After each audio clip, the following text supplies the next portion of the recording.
Hello and a warm welcome to Public Global. I'm Neelu Vyas. Congress is holding a 2 days extended session of its highest decision-making body, that is the Congress Working Committee, alongside a rally in Belagavi in Karnataka to mark the 100th anniversary of Mahatma Gandhi's presidency at the party's historic Belagavi session in 1924. All the prominent leaders have already reached. And as we are speaking, the session is underway. I'm told that there'll be a number of resolutions also which will come out. But why is BJP so unnerved? And there are two indications of that. Yesterday, Amit Shah called a meeting of all the NDA leaders and he asked them to unite on the Ambedkar issue. They said that Congress is trying to distort the facts. And the second episode occurred this morning when BJP leaders lashed out at Congress, saying that the Karnataka Congress has installed banners with a distorted map of India. And this poster was installed ahead of the CWC meeting in Belagavi.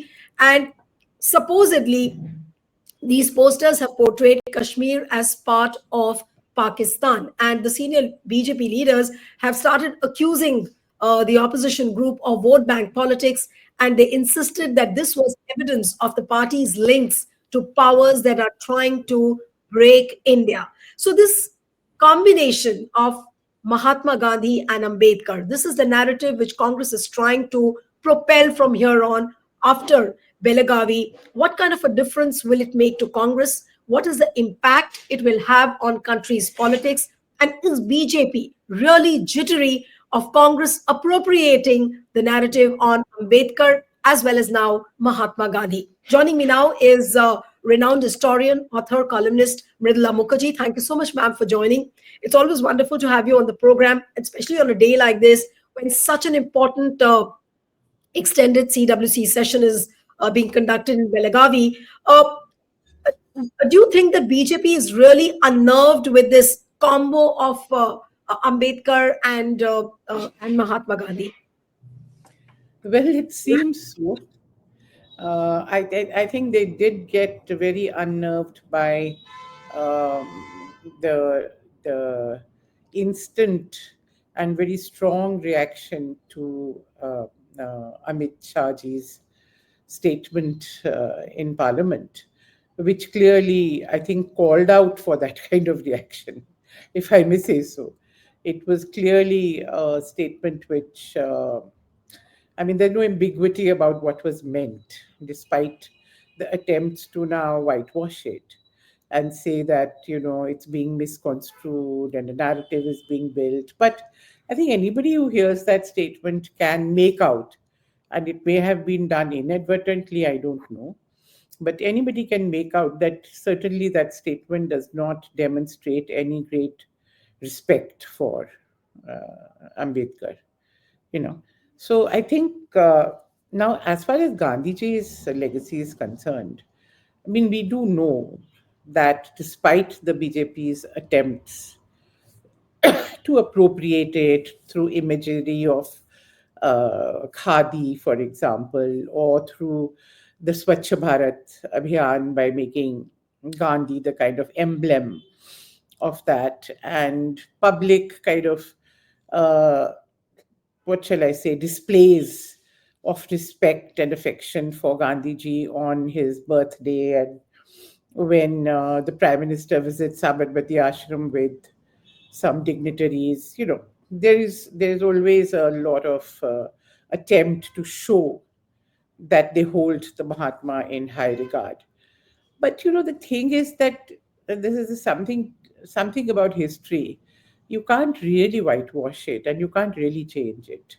And I think this is something true of both Gandhi and Ambedkar. I think the facts are so blatantly and so clearly against what the BJP is trying to put out, that is why they are trying to, I think, indulge in such a strong counter narrative, which is based on, if I may say, very where you're very economical with the truth, to put it very politely, in a British way of saying it. But the claims to Ambedkar's legacy, I think, just not there. It is so evident that when the constitution was framed, when it was passed, we have it on record how the then Jansangh, how the organizer, it's all in writing, how they reacted. They said it was, they rejected it outright. And in fact, they advocated that it should be based on Manusmriti. This is not something mythological that people are cooking up. It is there in black and white, you know. And they continuously rejected the Constitution of India. In fact, as late as 2000 or 2001, there is this interview with Sudarshan, the then head of the RSS, with Karan Thapar, which has now resurfaced, in which he very clearly says that there is nothing Indian about this constitution. And therefore we reject it. We have no sympathy with it. And we all remember how they were trying to rewrite the constitution during Vajpayee's time. A committee was set up and all, but there was such a strong reaction in the country. Then they changed it, the wording, to say, no, we are not trying to look at it afresh. We're only trying to, see it's working and things like that. So they abandoned that idea at that time because there was such a strong reaction. I think the same thing has happened now, Neelu, in the run-up to the general elections. It's very clear that some very senior BJP people, again, maybe unadvisedly, speaking out of turn, did make statements saying, "Is baar 400 par," because we have to bring about fundamental changes in the constitution. And that got picked up by the opposition and especially by Rahul Gandhi, but by many others who said this is clearly an attempt to tamper with Ambedkar's constitution. And the suspicion very strongly was that the core issue over here was the issue of reservations. We do know that the RSS, BJP, Jansangh mindset has always been very uncomfortable with reservations. We know their adherence to Manusmriti, no matter what they may say now. We know their adherence to a Brahminical social order. It is not for nothing that almost till now, the entire top leadership of the RSS has been Brahmin. It's not something that is happened by chance. So I think this whole history actually makes it very difficult for them to sell this. The trouble is, in this post-truth age and with WhatsApp and with the social media dominating, the number of people probably who have the leisure or the inclination to actually look at facts, it takes a little bit of time to present facts. It's very difficult to present facts in one-liners or in reels in 30 minutes. If I want to tell you what happened at a particular point in time, how they opposed Ambedkar, how they opposed the Hindu Code Bill, it's all there in black and white.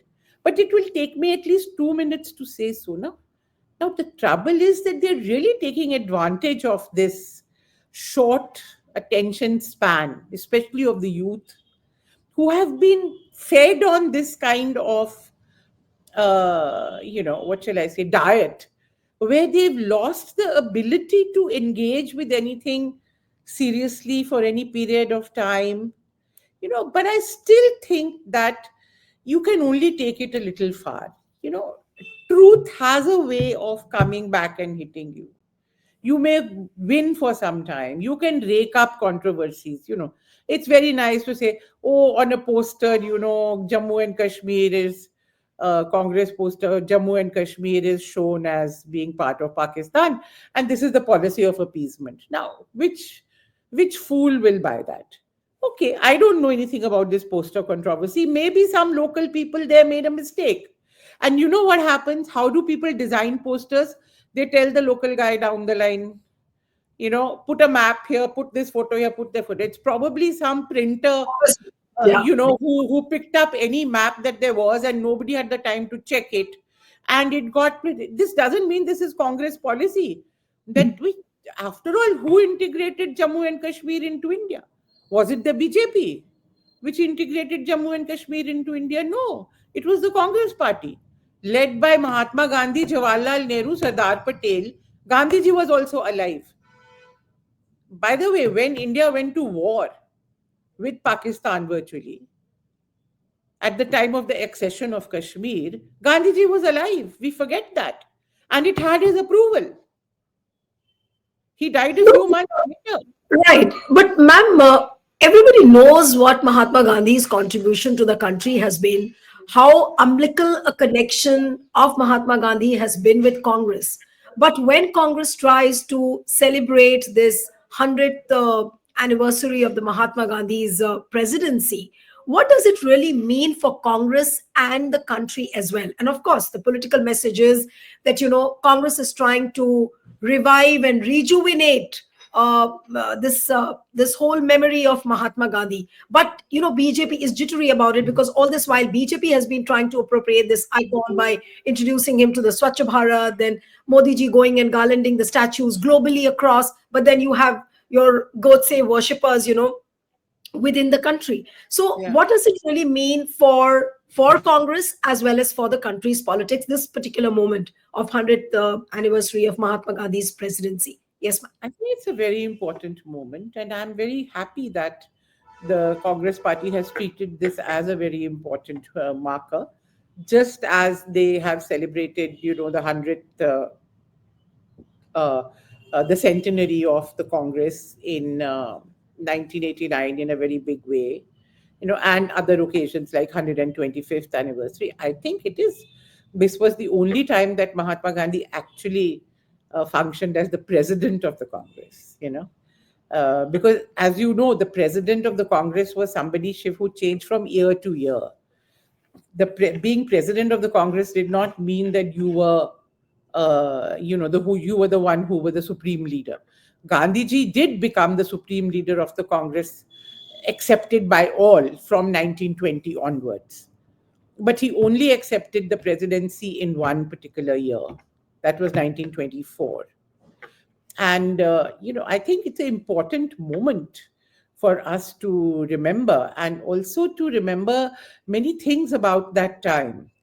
For example, that just before the Belgaum at that time, now Belgavi session in 1924, just a couple of months before that, Gandhiji had gone on a 20-day fast for Hindu-Muslim unity. That was the first time that he went on a fast because he was very upset because of communal trouble that was happening in India at that time after the end of non-cooperation and Khilafat movement. Communal riots broke out in different parts of India from 23 onwards. So, showing his commitment to the communal harmony, he went on a 20-day fast, which is not a small thing. Similarly, at this Congress or at Belgaum, the Congress reaffirmed its commitment to abolition of untouchability. I think that's also very important. That is why there is no contradiction between the ideals of Mahatma Gandhi and those of Ambedkar. I think it is important to assert and keep on asserting their methods may have been different. Before independence, particularly, Ambedkar, and certainly we all know Ambedkar was not a member of the Congress. And he followed his own path, which he thought was the better path to bring about the liberation of the scheduled caste and Dalits. And Gandhiji had his own method. He wanted to integrate the social struggle, that is the anti-caste struggle, with the national struggle.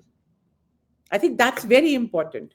What importance of Gandhiji is that he placed the anti-caste struggle at the heart of the anti-imperialist, anti-British struggle, and said one cannot be there without the other. Just as he placed Hindu-Muslim harmony, Hindu-Muslim unity at the heart of the anti-colonial struggle, the two cannot be separated. So I think Gandhiji also played a very important role in mainstreaming both the struggle for a secular India and the struggle for a socially just India. He Absolutely. integrated these into the freedom struggle.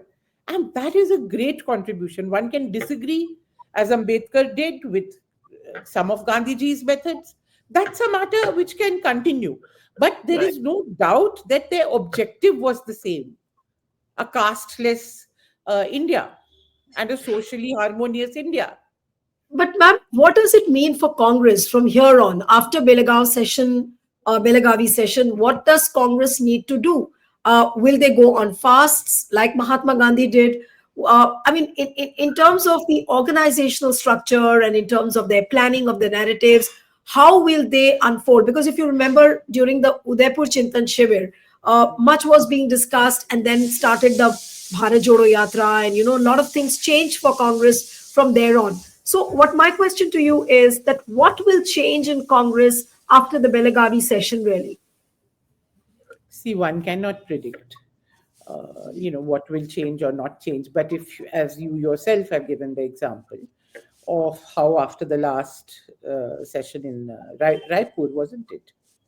Udaipur, Was it Udaipur? Acha, Udaipur, okay. Udaipur Chintan Shivir. I'm talking about. Yeah, Chintan Shivir. Okay, I was mixing that up with the Raipur session which they had. Yeah. yeah.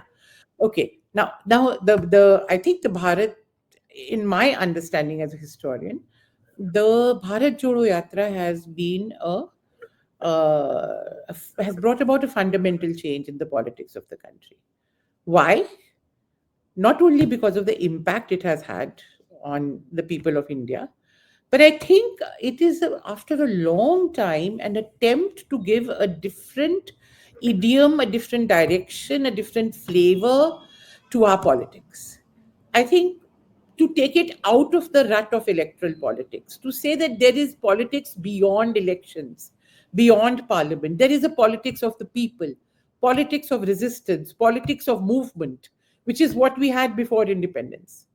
And that politics, the heart of it is contact between leaders and people, a direct contact, physical, and availability of leaders to people where they can converse, where they can dialogue. That's one very important thing. Secondly, this yatra, the Bharat Jodo Yatra, brought back the language, Gandhian language, into politics. I, again, am very impressed by that. That for me was one of the most important things, because we had stopped talking this language as if it was a very childish thing to do. Politics was only about hard, real life issues, whereas these were namby pamby issues. But then Mahatma Gandhi always talked the language of love, did he not? What did he always say? That we have to promote love, harmony. Even his opponents, the British, he said, don't hate them. We have to fight them, but we have to not hate them. There was no rancor, there was no hate in the Gandhian mode of politics. And I'm so happy that somebody has brought that aspect of Gandhian politics back into the national discourse, you know, where you actually, a prominent leader talks about love being important, harmony being important, you know. I think it is so important, especially for younger people. They have to feel a certain idealism, right? Some lofty objective has to be there in front of them. The objective cannot only be to earn money, to get jobs, and then join politics for what? Just for personal betterment, for looking after your family and caste and community interest. No, I think that kind of idealism, where if you want to attract young people to the process of social change in this society, to political movements, it can only be if there is some higher ideal. Young people don't get attracted by, you know, as I would say, very mundane, ordinary objectives. So therefore, I think and in the same way, I think there is a possibility and an opening over here. Again, like I read today that they are giving us new slogan of Jai Bapu, Jai Bhim. Yes, Jai Bapu, Jai Bhim, and Jai Samvidhan. That is what they're And Jai talking about. Samvidhan. Now, I Yes. think that gives you again something new to think about, you Hmm. know. that the constitution, see, for post-independent India, there is no doubt that the constitution is the one symbol around which people can unite.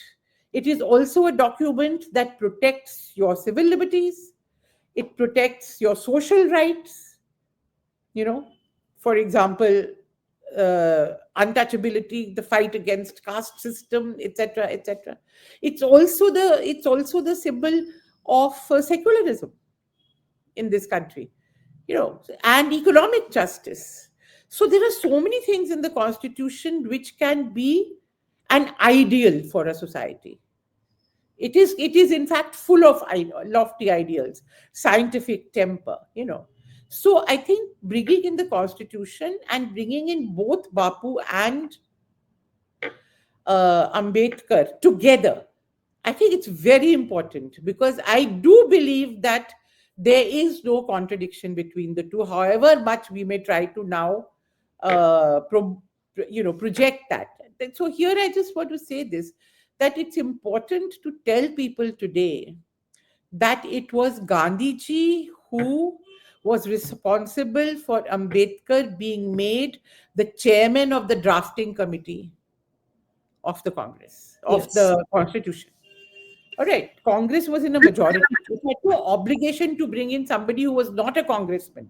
They had Right. enough distinguished lawyers and all that who could have become the chairman of the drafting committee. Even before that, Ambedkar had lost his seat in the Constituent Assembly because he had been elected from Bengal. And the part of Bengal from where he had been nominated went to East Bengal. And thereby, he could no longer be a member of the Constituent Assembly. The Congress then accommodated him through a by-election from Bombay province and brought him into the Constituent Assembly. Otherwise, he wouldn't have been there. And after bringing him into the Constituent Assembly, he was invited to become the president or the chairman of the drafting committee. So I think we have to remember this. We can't just go on, pick up some criticism, some conflict which happened in 1928 or in 1932 and go on. And even then, the Gandhi-Ambedkar Pact, for example, which now people like to revive and say Gandhiji was very unfair to Ambedkar and all that. How? I mean, Ambedkar was a fully, independent person. He was not under anybody's thumb. He entered into the pact willingly. He may later disagree with many policies, but that's a very different matter. Right. So my last question to you, ma'am, is that do you think that this Belagavi session will really emerge as one of the biggest turning points for Congress post 2024 elections, the kind of challenges which the party has faced? Is this going to be a new turning point for Congress? I can certainly say that I hope so. And there is a potential. As I said, one cannot predict the future, but there is opportunity, shall I say, for the Congress. A very, very fine opportunity. And I do believe that the Congress, there is a change, as I can see it, in the mood in the Congress, especially from the time of Bharat Jodo Yatra and also during the run-up to the last election, the general election, in terms of the issues which they are willing to take up. I think Rahul Gandhi's forefronting of the Constitution, or by the way, of which they are constantly trying to make fun of him, saying that, he just brings this little book from his pocket and he has no, but that symbolism is important. That everywhere he went, he showed people this is the Constitution and this is what we are fighting for. This is what we are committed to. And this is what is under threat. I think they'd make a big difference in communicating to people what the elections were about. You have to tell people that the electoral thing is not just about power. One party is in power, other party wants to grab power. This is what the ruling party would like to tell us. Right. The Congress is only interested in grabbing power from us. They would like to deny any autonomy in terms of having a faith of struggling for higher ideals. And I think that's what's important here. There is a possibility, there is an opportunity for a new turn. Let's hope that this opportunity is taken up. Thank you so much, ma'am. It's always wonderful to have you on the program. Thank you very much.